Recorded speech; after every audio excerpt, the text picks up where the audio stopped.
What if I told you that the moment your pet takes their last breath, your brain doesn't register just a dog or just a cat?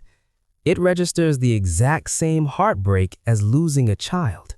Same storm of chemicals, same empty ache in your chest, same weeks of feeling like part of you died. Sounds impossible, right? But thousands of people every day whisper the same guilty thought. Why does this hurt this much? Today, we're going inside your brain to find the ancient wiring that makes your pet feel like family.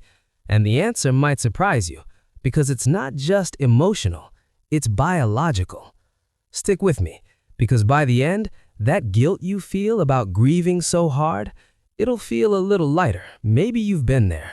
It's 2 a.m., the house is quiet, you put on that one song you used to play when they'd curl up next to you, and suddenly your throat closes up. You're not crying because they're gone. You're crying because for a second, it felt like they were right there. You feel ridiculous telling friends, "I'm still not over my dog."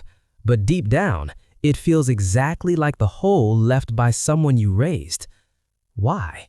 Let's rewind the story. 15,000 years ago, humans didn't choose pets. Pets chose us.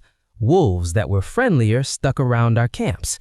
Over generations, they became dogs. Cats followed. But here's the twist nobody talks about. Your brain never got the update. It still uses the exact same attachment system it evolved for raising human babies. On your Labrador, every time you look your pet in the eyes, something actually wild happens. A recent study hooked people and their dogs up to EEG scanners and found, no joke, your brainwaves literally sync up with theirs. Same rhythm, same calm vibe. You pet them a few days in a row and it gets stronger, like your brains are straight up dancing together. That sync dumps oxytocin, the exact same love hormone a mom gets holding her newborn. 10 minutes of eye contact and belly rubs, same rush. Your brain never got the memo that this is just a dog. It just uses the same old baby raising wiring on your Labrador. Now, the grief part. When they're gone, those synchronized waves flatline. Brain imaging shows the exact same regions light up as when a human loved one dies. Your fear center, your emotional pain processor, even the reward area that now screams something critical is missing. A big survey last year found that about 7.5% of people who lost a pet met the criteria for prolonged grief disorder, the same rate as losing a close friend or sibling. For 1 in 5 people, the death of their pet was the single most devastating loss of their entire life, even more than some human deaths. Your brain doesn't do species math. It only knows my secure base is gone. Here's the part that hits hardest. Dogs and cats kept their puppy and kitten-like faces into adulthood. Big eyes, round heads, soft features. Psychologists call this the baby schema. It triggers the exact caregiving instincts we evolved to protect helpless human infants. You feed them. You worry when they're sick. You celebrate their birthdays. They depend on you completely. No back talk, no eye-rolling teenage phase, just pure, unconditional, I need you and I love you. That's why the grief feels parental. You didn't just lose a roommate with fur. You lost the tiny creature you raised, who looked at you like you hung the moon every single day. Maybe you remember the late nights when your dog was sick and you slept on the floor next to their crate, or the way your cat would headbutt your hand exactly when you felt invisible to the rest of the world. That wasn't just an animal. That was your brain building the same attachment bond it builds with children.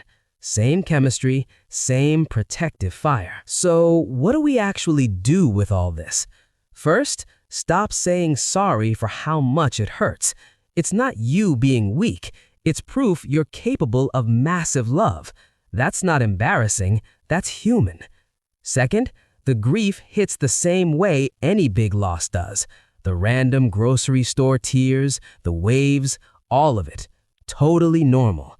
Third, that bond doesn't just disappear. Those synced up brain waves and the oxytocin hits, they literally rewired you. Your pet made you softer, more patient, better at loving.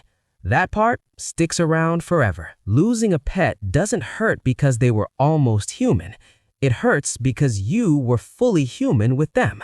You gave them your softest parts, your patience, your whole heart, and they handed it right back, no questions asked. That kind of love is rare as hell. So if you've got a lump in your throat right now, if you still whisper their name when the house gets too quiet, you're not broken.